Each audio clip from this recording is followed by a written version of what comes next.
Dice el versículo 3, ya Samuel, y fíjense la aclaración del escritor de este libro, ya Samuel había muerto y todo Israel lo había lamentado y le habían sepultado en Ramá, su ciudad. Y Saúl había arrojado de la tierra a los encantadores y adivinos. Y se juntaron pues los filisteos y vinieron y acamparon en Sunén. Y Saúl juntó a todo Israel y acamparon en Gilboa. Y cuando vio Saúl el campamento de los filisteos, tuvo miedo y se turbó su corazón en gran manera. Y consultó Saúl a Jehová, pero Jehová no le respondió ni por sueños, ni por Urim, ni por profetas.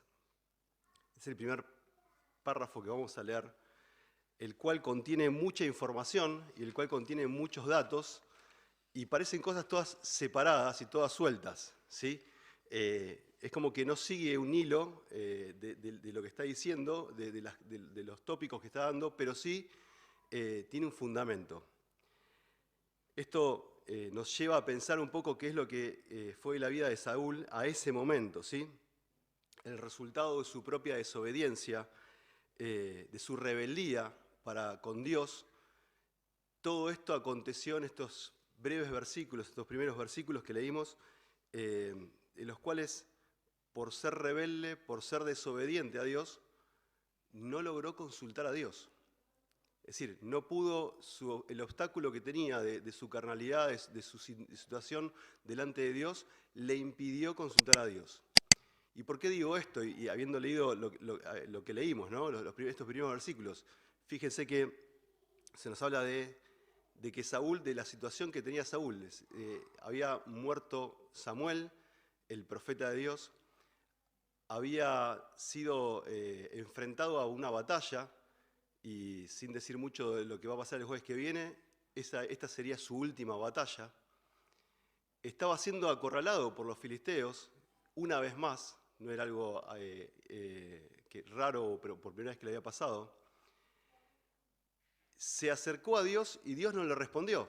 Y fíjense que hasta usa varios términos, es decir, de varias formas, por lo cual indica que no es que habló con Dios o intentó hablar con Dios y no lo escuchó, sino que de distintas formas intentó comunicarse con Dios. No tuvo revelación ni por sueño, algo que era frecuente en ese tiempo. No tuvo revelación ni por Urim, eran unas piedras que se utilizaban, el Urim que usaban los sacerdotes, ¿sí? No sé si hay mucho para explicar de esto, pero sí que era algo que utilizaban frecuentemente. Aún el día de hoy no se sabe exactamente cómo los usaban, la guardaban sí dentro de la pechera del que tenía el sumo sacerdote, pero no se sabe exactamente cómo los usaban el Urim y el Tumín. Sí que lo consultaban, pero tampoco les funcionó. Los profetas a los cuales se acercó, tampoco le dieron la respuesta.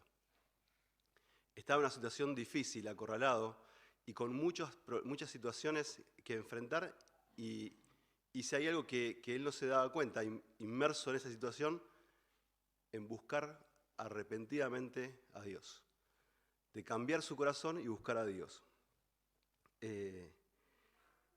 Una situación que en los últimos jueves y en la historia de Saúl comenzó de tanto en tanto, después se fue repitiendo y cada vez se profundizó más, y cada vez lo vemos más alejado de Dios en cada situación, en cada decisión que tiene que tomar.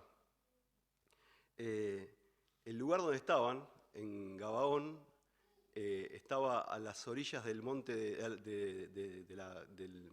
de Jezreel, y estaban frente a unos 8 kilómetros de distancia de los filisteos. Estos datos, que parecen aislados, nos sirven para entender que se podían ver, ¿sí?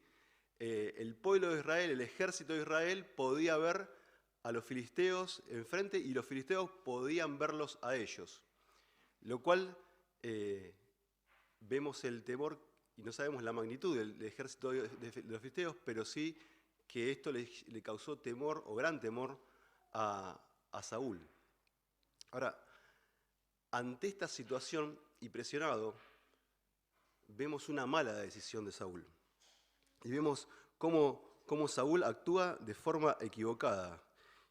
Esto que dice el versículo 5, que nos muestra que tuvo miedo y se turbó su corazón en gran manera. Nos habla de una situación extrema para él, la cual no había vivido antes, ¿sí? De esta forma. Y acordémonos que era el rey, ¿sí? Tenía esta situación en la cual lo podía manejar, y Dios no le respondía. Y una vez más vemos en esta situación de Saúl que no puede manejar y que no puede convivir con ella. Entonces es donde toma una decisión. Y ahí vemos en los versículos siguientes que vamos a leer, versículos 7 al 11, nos habla de la decisión de Saúl, ¿sí? Y vamos a leerlos para también entender un poco más. Entonces Saúl dijo a sus criados: buscadme una mujer que tenga espíritu de adivinación, para que yo vaya a ella y por medio de ella pregunte. Y sus criados le respondieron: he aquí una mujer en Endor que tiene espíritu de adivinación. Y se disfrazó Saúl y se puso otros vestidos, y se fueron con 2 hombres y vinieron a aquella mujer de noche. Y él le dijo: yo te ruego que me adivines por el espíritu de adivinación, y me hagas subir a quien yo te dijere. Y la mujer le dijo: he aquí, tú sabes lo que Saúl ha hecho, como ha cortado de la tierra de los evocadores y los adivinos. ¿Por qué pues pones tropiezo en mi vida para hacerme morir? Versículo 10 dice: entonces Saúl le juró por Jehová, diciendo: vive Jehová, que ningún mal te vendrá por esto. Y la mujer entonces dijo: ¿a quién te haré venir? Y le respondió: hazme venir a Samuel. En la decisión que vemos que toma Saúl, nos lleva a pensar la suma de las malas decisiones que sigue tomando, ¿no? Muchas veces el pecado hace esto en las personas.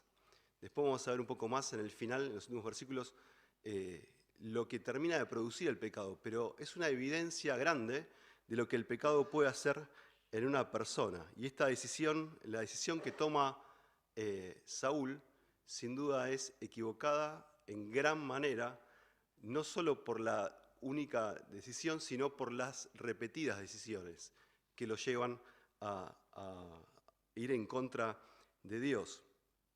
Fíjense que en el versículo 3 que leímos en el párrafo anterior, una de las cosas que no nombré, pero para poder llevarla a este párrafo, es que Saúl había desterrado, había sacado de Israel a todos los adivinadores, a todos los que actuaban a través de espíritus o que eran consultados a través de espíritus. Una práctica pagana, la cual los pueblos antecesores a Israel ya practicaban. Ahora bien, Saúl, fíjense que él actúa en forma correcta, en decir, saca a los adivinadores de Israel con pena de muerte. Y esto no es porque sí. Esto nos lleva a ver que, bueno, en algún momento tuvo algunas decisiones correctas, ¿sí? En algún momento las tuvo. Pero vuelve a caer en esto que ya no era correcto. Y como última situación, en su carnalidad, actúa en algo que era contrario a Dios. Y miren, les invito a que me acompañen dos minutitos ahí en Éxodo capítulo 22. Éxodo capítulo 22, vamos a leer algunos versículos en Éxodo 22, 18. A la hechicera no dejarás que viva. Y perdón que lo lleve a ese versículo, pero también dice en Deuteronomio, en el capítulo 18, no seas hallado en ti quien haga pasar a su hijo o a su hija por fuego, ni quien practique adivinación, ni agorero, ni sortijero, ni hechicero, ni encantador, ni adivino, ni mago, ni quien consulte a los muertos, porque es abominación para con Jehová cualquiera que hace estas cosas, y por estas abominaciones Jehová tu Dios echa estas naciones delante de ti. El argumento muy fuerte de Dios en la ley, tanto en Éxodo como en Deuteronomio, para decirle a Israel que esas prácticas eran abominación para él, para Dios. En Levítico 20, versículo 27, Levítico 20, 27, dice: y el hombre o la mujer que evocare espíritus de muertos o se entregare a la adivinación, ha de morir, serán apedreados. ¿Sí? No solamente Dios lo decía y decía lo que tenían que hacer, sino que aquel que se atrevía a transgredir la ley tenía una pena escrita, ¿sí? Una pena de muerte. El pueblo no podía contaminarse siquiera, ni siquiera podía tener acercamiento a esas personas. Por eso es que Saúl en algún momento tomó la decisión de sacar a las personas que hacían tales prácticas. En Levítico 19, 31 nos dice que quien consultara a una divina recibirá el castigo de Dios. Y en Levítico 26, dice: y la persona que atendiere a encantadores o adivinos para prostituirse tras ellos, yo pondré mi rostro contra tal persona y la cortaré de entre su pueblo.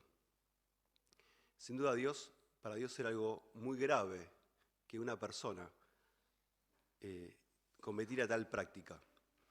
Pero no solamente eso, sino también para quienes los consultaran, para quienes se le acercaran a pedirle información, entre comillas digo esto, del mundo de los muertos.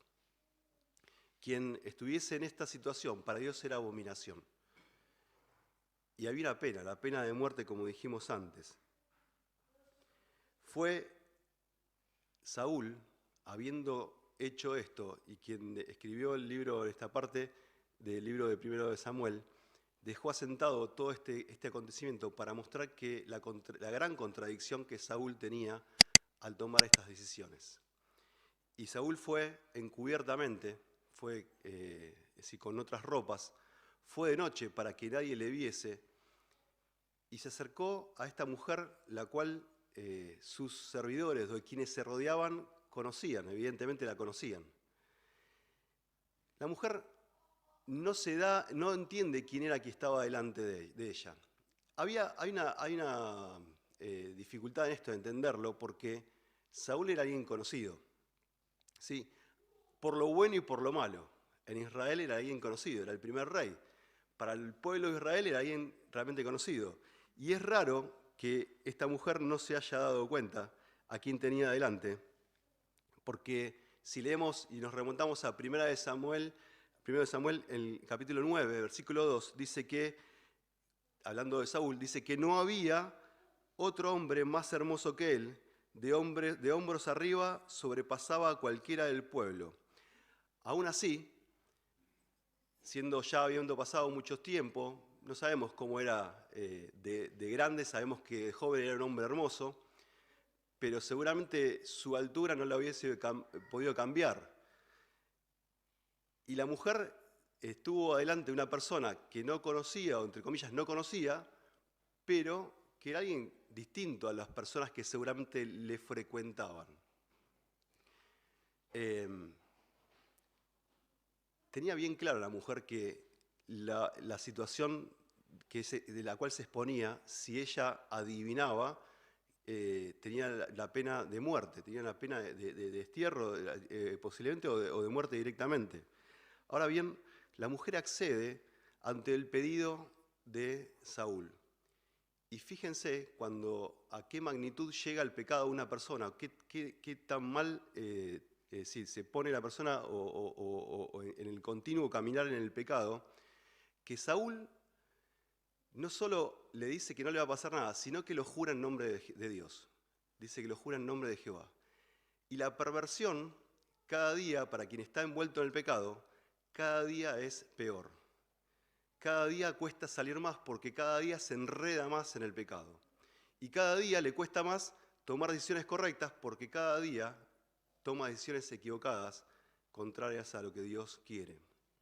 Y esto nos tiene que abrir los ojos para entender a quienes vemos alrededor, para quien vemos que pasa por la calle, para quien vemos que entra a estas puertas, que el pecado cada día enreda más y cada día hace más difícil que la persona pueda acercarse a Dios.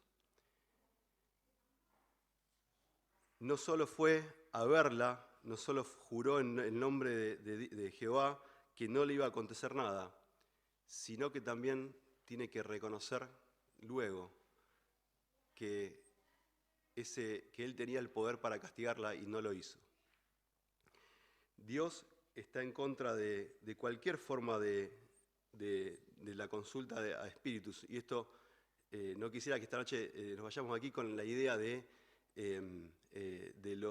una guerra espiritual ni nada de eso, sino que nos vayamos aquí con la idea de la situación especial y particular que vivió Saúl, pensando en que Dios es Dios soberano y que Dios sabe todas las cosas. Dice Primera de Crónicas, en el capítulo 10, versículos 13 y 14, así murió Saúl por su rebelión con que prevaricó contra Jehová. Fíjense, rebelión, contra la palabra de Jehová, la cual no guardó y porque consultó a una divina. Y no consultó a Jehová, por esta causa lo mató y traspasó el reino a David, hijo de Isaí.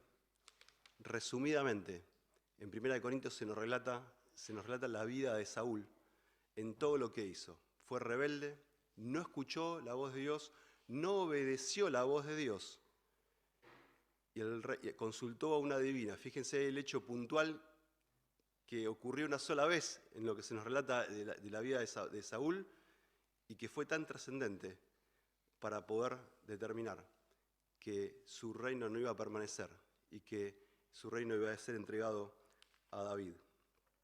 Ahora bien, no solamente vemos a un Saúl que toma una mala decisión, sino que podemos seguir leyendo desde el versículo 12, que dice lo siguiente. Versículo 12. Y viendo la mujer a Samuel, clamó en alta voz y habló aquella mujer a Saúl, diciendo, ¿por qué me has engañado? Le dice la mujer, pues tú eres Saúl. Y el rey dijo, no temas, ¿qué has visto? Le pregunta. Y la mujer respondió a Saúl, he visto dioses que suben de la tierra. De la tierra, sí, perdón. Él le dijo, ¿cuál es su forma? Y ella respondió, un hombre anciano viene cubierto de un manto. Saúl entonces entendió que era Samuel y humillado el rostro a tierra, hizo gran reverencia. Versículo 15 dice, y Samuel dijo a Saúl, ¿por qué has inquietado haciéndome venir?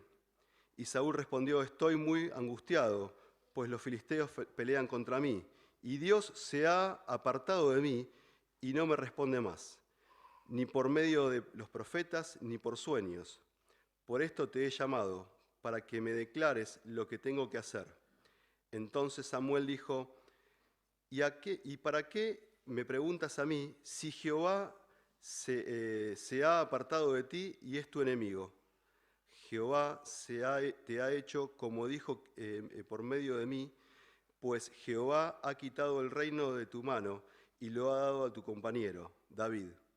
Como tú no obedeciste a la voz de Jehová, ni cumpliste el ardor de su ira contra Amalec, por eso Jehová te ha hecho esto hoy.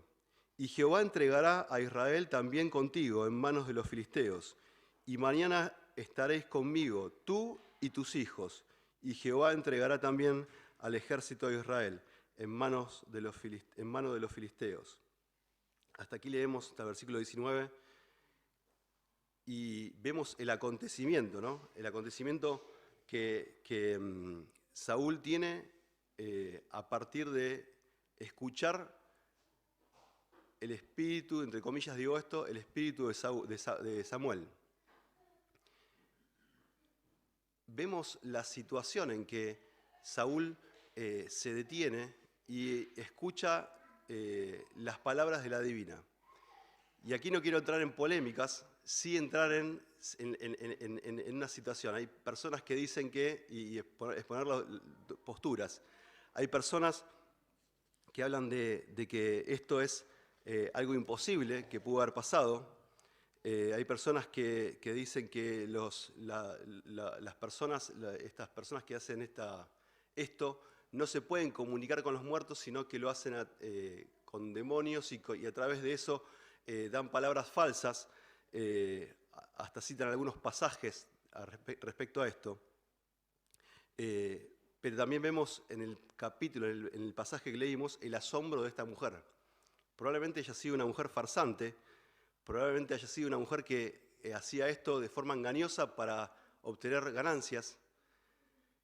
Seguramente lo hacía muy encubiertamente porque sabía que le correspondía que sea desterrada o sea muerta por lo que estaba haciendo, por la práctica.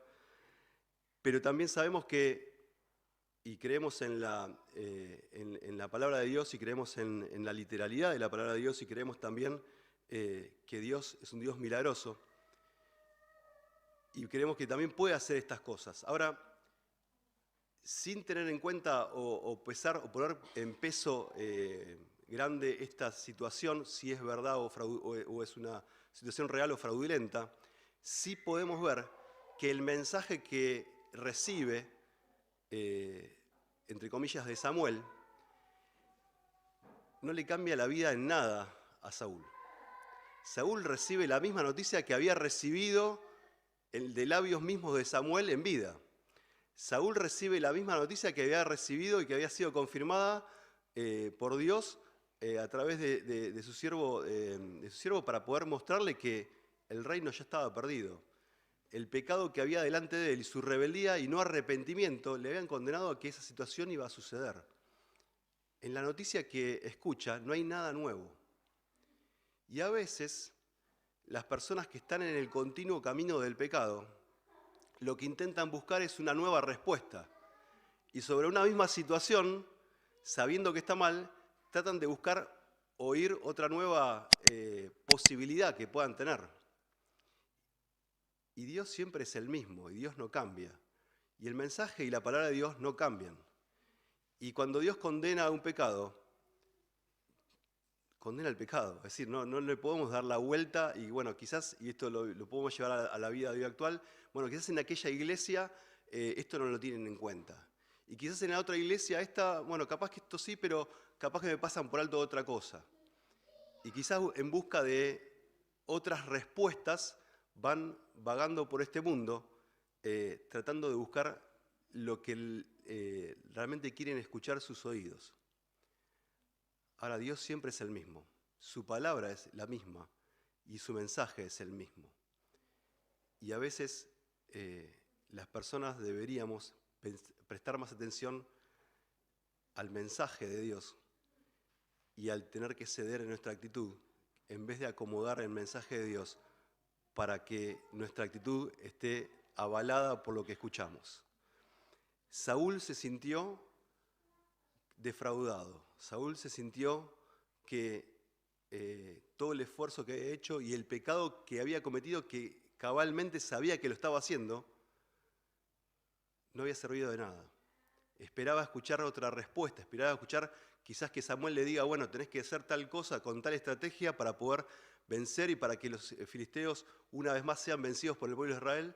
Y lo que no escuchó, lo que menos escuchó fue de una estrategia militar de parte de Dios para poder cambiar la situación que estaba viviendo.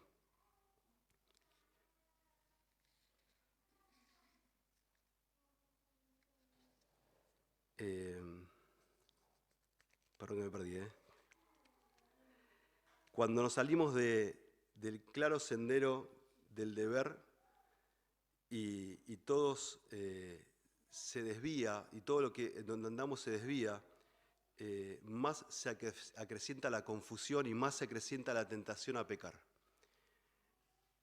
Volvemos a lo mismo. Saúl estaba en un camino en el cual cuesta abajo, en un sendero en el que el pecado le llevaba a pecar más y cada decisión que tomaba era un pecado adicional y cada vez se hundía más en el fango de este mundo pensando en lo que estaba haciendo. Vamos a leer los últimos versículos del versículo 20 al 25.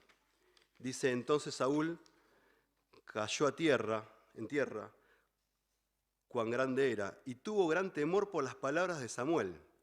Y estaba sin fuerzas porque todo aquel día y aquella noche no había comido pan.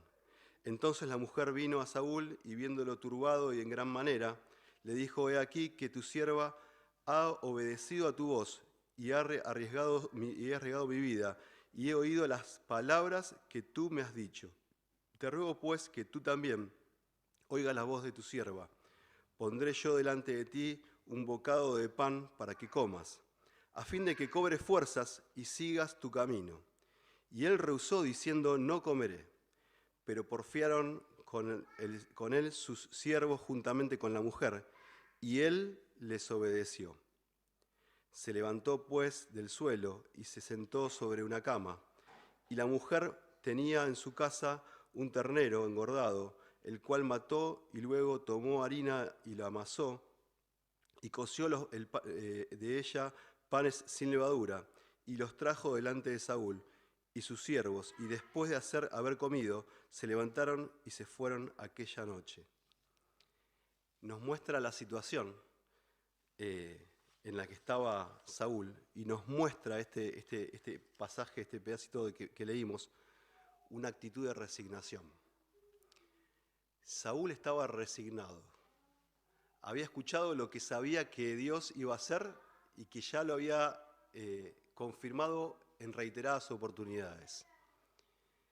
Estaba desganado, caído, pero fíjense que no permaneció un ratito más ahí. La situación dio para que él se repusiera y que se matara un becerro y que comieran y que lo cocinaran, por lo cual permaneció mucho tiempo ahí.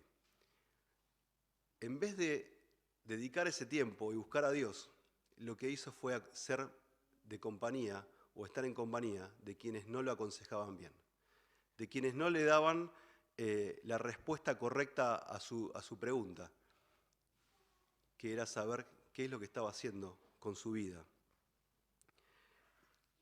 Para que tengan una idea, lo que significa la palabra resignación, como definición dice, es aceptar un hecho. Fíjense cuánto lo define a Saúl de esto. Aceptar un hecho, una situación, algo que nos ha pasado o que está ocurriendo, sin actuar y sin hacer nada para cambiarlo, cuando sí hay posibilidad de cambio. Saúl estaba en una situación en la que podía cambiar con solamente arrepentirse, darse cuenta de su maldad y acercarse a Dios. Pero Saúl no hizo eso.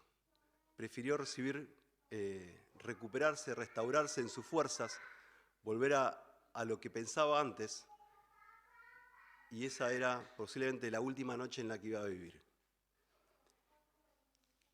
Cuando un corazón está entenebrecido por el pecado y el arrepentimiento es la última opción, como última opción, el fin ya es conocido, la persona ya sabe lo que le va a pasar. Entonces dice: ¿para qué voy a cambiar si ya estoy así? Ya no puedo volver atrás. La pregunta es si permitimos o dejamos que Dios sea el que actúe en nuestras vidas cuando estamos en una situación tan extrema, tan al límite como estaba Saúl. A diario vemos esta actitud en personas que en el mundo, en relación a la eternidad, y que vemos que pasan a diario y que quizás hasta les preguntamos: ¿y qué va a pasar con tu eternidad? Mira, la verdad que yo no sé lo que va a pasar cuando yo me muera. Pero bueno, vivo así, vivo el día a día y estoy bien. Yo no sé, bueno, seguramente hice cosas buenas y que por lo cual quizás Dios me lleve. Y todo eso lleva a mostrar que no hay una seguridad en las personas, quienes nos rodean a diario, que conviven con nosotros, muchas almuerzan con nosotros o comparten largas horas de trabajo o de facultad o de estudio con nosotros, y no tienen la seguridad que los hijos de Dios podemos tener. Y no por nosotros, sino porque Jesucristo nos dio esa seguridad. Las personas van por la vida resignadas, pensando: bueno, no sé qué va a pasar pasado mañana, no sé qué va a pasar cuando me muera. Y pasan y transitan sin darse cuenta, sin arrepentimiento. Pero también, y lamentablemente, también vemos muchos cristianos que se apartan, que se alejan de Dios. y seguramente en cada familia nuestra tenemos alguno, y que resignadamente dicen, ¿para qué voy a volver a la iglesia? ¿Para qué voy a volver a escuchar a las personas o ver a las personas que no quiero ver? Y muchas veces escuchamos esas palabras y vemos también una actitud de resignación, de no querer cambiar la vida, de no querer cambiar de actitud y no darse cuenta que lo que están rebelándose no es contra las personas, no es contra una iglesia, no es contra un hermano, sino es contra el mismo Dios. Están luchando con Dios. Siempre hay una oportunidad de volver, siempre hay una oportunidad para conocer a Dios. En 2 Corintios capítulo 6 nos dice, he aquí, ahora es el tiempo aceptable, he aquí, ahora el día de salvación. Siempre hay una oportunidad para volver. Y dice en Zacarías 1:3, así ha dicho Jehová de los ejércitos, volveos a mí, dice Jehová de los ejércitos, y yo me volveré a vosotros, ha dicho Jehová de los ejércitos. Y en la noche quisiera que podamos terminar pensando una historia triste, amarga, ¿no? Es decir, de lo que le pasó a Saúl. Y que pensando que podía actuar una vez más y que Dios podía responder una vez más, se encuentra o se enfrenta a la triste realidad de que su pecado que le había alcanzado no lo podía volver atrás, pero no porque no tenía las herramientas, no tenía las fuerzas, sino lo único que no tenía, y lo más grave, era que no tenía la actitud de poder humillarse delante de Dios, arrepentirse y volver a Dios. Porque como leímos en Primera de Crónicas, no se arrepintió, no quiso arrepentirse, no quiso cambiar. Que esta noche podamos irnos de aquí pensando en que Dios siempre tiene una oportunidad, de que Dios siempre tiene la oportunidad de podamos cambiar, de podamos dar vuelta a aquello que pensamos que ya está y que cada día se afirma en la vida, o en nuestra vida, pensando que Dios sí tiene el poder para hacerlo y que Él es el único que lo puede hacer, que puede cambiar una vida, del que está perdido eternamente y del que está alejado y que no quiere volver por cualquier motivo. Dios puede cambiar una vida y Saúl no lo aprovechó, no lo supo aprovechar. Que nosotros podamos transmitir este mensaje de que Dios tiene una oportunidad, Dios tiene una esperanza para aquel que está humillado y arrepentido. Que Dios bendiga su palabra esta noche.